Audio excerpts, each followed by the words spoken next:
Hello viewers, welcome to Vicky movie view. இந்த வீடியோவில் நாம் பார்க்க போகிற படம் துரந்தர். இந்த படம் வந்து ஆக்ஷன் ஸ்பை த்ரில்லராக வந்திருக்கு. இந்த படத்தில் முக்கியமான கேரக்டர்களில் வந்து பார்த்தீங்கன்னா லீட் ரோலில் வந்து ரன்வீர் சிங் பண்ணியிருக்காரு. ஹீரோயினாக வந்து சாரா அர்ஜுன், மாதவன், அர்ஜுன் ராம்பால், சஞ்சய் தத், அக்ஷய் கண்ணா மற்றும் பலர் நடிச்சிருக்காங்க. இந்த படத்தோட மெயின் கதையே வந்து பார்த்தீங்கன்னா பாகிஸ்தான்ல நடக்கக்கூடிய ஒரு கிரைம். அதாவது பார்த்தீங்கன்னா தீவிரவாதிகள் இந்தியாவை வந்து அட்டாக் பண்றாங்க. அந்த தீவிரவாதி குரூப்ல இருக்கிற தலைவர்களை வந்து அதாவது உளவு பார்த்து அவங்கள வந்து எப்படி வந்து அழிச்சாங்க அப்படிங்கிறது தான் இந்த மொத்த படத்தோட கதையுமே. படத்துல வந்து பார்த்தீங்கன்னா ஸ்பை ஏஜென்ட்டா வந்து ரன்வீர் சிங் பண்ணியிருக்காரு. ரன்வீர் சிங் வந்து இதுக்கு முன்னாடி ஒரு படத்துல ரன்வீர் சிங்கை பார்த்துருப்போம். இந்த படத்துல ஒரு வித்தியாசமான ரன்வீர் சிங்கை நீங்க பார்ப்பீங்க. அந்த அளவுக்கு அவரோட நடிப்பு வந்து அட்டகாசமா நடிச்சிருக்காருன்னு தான் சொல்லணும். அதுக்கப்புறம் பார்த்தீங்கன்னா இந்த படத்துல மெயினான ஒரு சப்ஜெக்ட் என்னன்னா, அதாவது பார்த்தீங்கன்னா ட்ரூ ஈவெண்ட்ஸ், அதாவது உண்மை கதைகளை தான் இது வந்து அடிப்படையாக கொண்டு எடுக்கப்பட்டதுன்னு ஆரம்பத்திலேயே சொல்றாங்க. அதாவது பார்த்தீங்கன்னா இந்தியாவில் 1999லேருந்து ஒரு 5-6 வருஷம் நடந்த தீவிரவாதி அட்டாக்லாம் வந்து அந்த ஒரு சப்ஜெக்ட் தான் இந்த கதை வந்து மெயினாக பேசுது. அதாவது பார்த்தீங்கன்னா ஃப்ளைட்டை வந்து ஹைஜாக் பண்ணுறதும், அதுக்கப்புறம் மும்பை தாஜ் ஹோட்டலில் நடத்தப்பட்ட ஒரு அட்டாக் ஆகட்டும், அது வந்து எப்படி பண்ணாங்க, அது வந்து பாகிஸ்தான்லேருந்து எப்படி வந்து தீவிரவாதிங்க வந்து எந்த ஒரு நோக்கத்துக்காக கிளம்புறாங்க, யார் வந்து அந்த தீவிரவாதி அனுப்புகிறாங்க அப்படிங்கிறத வந்து அழகா தெளிவாக வந்து ஆதித்யா தார் அவர்கள் வந்து அந்த டைரக்ஷன் ஸ்டைலில் வந்து அருமையாக காமிச்சிருந்தாரு. அதாவது பார்த்தீங்கன்னா இந்த படத்தில் சுத்தமாக சினிமா தனமே இல்லைன்னு தான் சொல்லணும். அது வந்து ஒரு யதார்த்தமான ஒரு அதாவது நார்மலாக அவங்க அங்கிருந்து வந்து இங்கே எப்படி அட்டாக் பண்ணுவாங்களோ அதை வந்து அப்படியே தத்ரூபமாக வந்து இந்த படத்தில் வந்து சொல்லப்பட்டிருக்குதுன்னு தான் சொல்லணும். இந்த படத்தில் வந்து கான்ட்ரவர்சியலான சில சீன்கள்லாம் இருக்குது.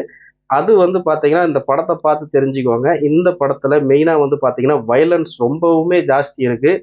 அதனால இந்த படம் வந்து குழந்தைகள் வந்து தவிர்க்கணும். அதனால அவங்க வந்து பார்க்கக்கூடாது. அந்த அளவுக்கு வந்து ரத்தம் தெறிக்கும் சீன்கள் வந்து நிறையா இருக்குது. தலையை வெட்டுறது, தலையை சுடுறது, அப்புறமேட்டு எடக்கல்லால் தலையை நொறுக்கிறது, தலை வந்து செதறது, இந்த மாதிரி சீன்கள் வந்து அந்த அளவுக்கு ஒரு வைலன்ஸ் வந்து அந்த அளவுக்கு இருக்குது. படத்தோட ப்ளஸ் பாயிண்ட் என்ன அப்படின்னு பார்த்தீங்கன்னா, இந்த படம் வந்து 3.5 மணி நேரம் ஓடுது. 3.5 மணி நேரமே வந்து ஒரு 5-6 சாப்டராக வந்து பிரித்து பிரித்து காட்டுறாங்க. ஒவ்வொரு சாப்டருமே வந்து ஒரு அரை மணி நேரம் ஓடுது. அந்த டைம் கூட பார்த்தீங்கன்னா அந்த அளவுக்கு வந்து ஒரு எங்கேஜ்டா வந்து போர் அடிக்காத கொண்டு போயிருக்கிறாங்கன்னு தான் சொல்லணும். அந்த அளவுக்கு ஒவ்வொரு கேரக்டர்களுமே எழுதப்பட்ட விதம், அதை வந்து கன்வே பண்ண விதம், அந்த ஸ்க்ரீன் ப்ரெசன்ஸ், அந்த டைலாக், அந்த அந்த எல்லாமே பார்த்தீங்கன்னா அந்த அளவுக்கு ஒரு ஒரு உண்மைக்கு நெருக்கமாக வந்து அந்த அளவுக்கு ஒரு சூப்பராக இருந்துச்சு. இதில் வந்து பார்த்தீங்கன்னா அக்ஷய் கண்ணா வந்து ஒரு வில்லன் ரோலில் பண்ணியிருக்காரு. அவர் வந்து சூப்பராக அந்த கேரக்டர் வந்து பண்ணியிருக்காரு. சஞ்சய் தத் வந்து பார்த்தீங்கன்னா ஒரு போலீஸ் அதிகாரியாக வராரு. அவரோட என்ட்ரிலாம் பார்த்தீங்கன்னா ஆஹா ஓஹோ அந்த மாதிரி தான் இருந்துச்சு.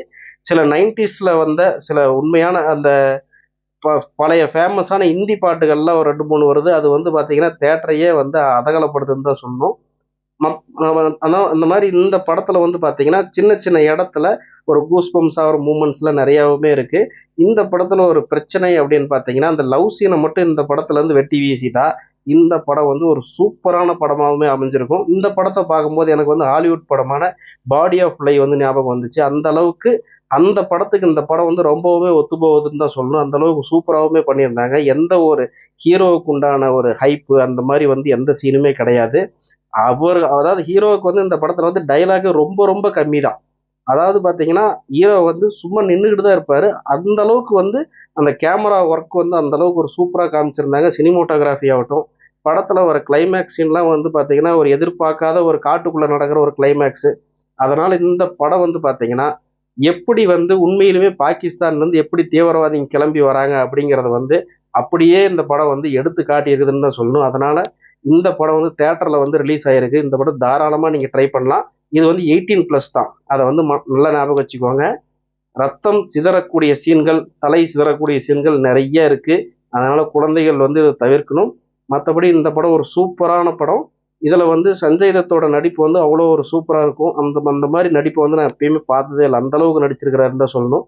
அதனால இந்த படம் வந்து பாத்தீங்கன்னா இது ஏற்கனவே இந்த படத்தை வந்து எடுத்தவர் யாருன்னா, அதாவது பாத்தீங்கன்னா உரி சர்ஜிக்கல் ஸ்ட்ரைக் அப்படிங்கிற ஒரு மிகப்பெரிய வெற்றி படத்தை எடுத்த ஆதித்யா தார் அப்படிங்கிறதுனால இந்த படத்துக்கு வந்து எதிர்பார்ப்புகள் வந்து ரொம்பவுமே இருந்துச்சு. அந்த எதிர்பார்ப்பு வந்து பூர்த்தி பண்ணுச்சா அப்படின்னு நீங்க பாத்தீங்கன்னா கண்டிப்பா பூர்த்தி பண்ணுச்சுன்னு தான் சொல்லணும். அந்த அளவுக்கு இது வந்து ஒரு எங்கேஜாவே இருந்துச்சு. கொஞ்சம் சில இந்த லவ் சீனுங்கெல்லாம் கொஞ்சம் வெட்டி வீசியிருந்தா நல்லாவே இருந்திருக்கும். மற்றபடி இந்த படம் வந்து ஒரு சூப்பரான படம். என்னோட வீடியோ பிடிச்சிருந்தா சப்ஸ்கிரைப் பண்ணுங்க. அடுத்த வீடியோவில் சந்திக்க நன்றி, வணக்கம்.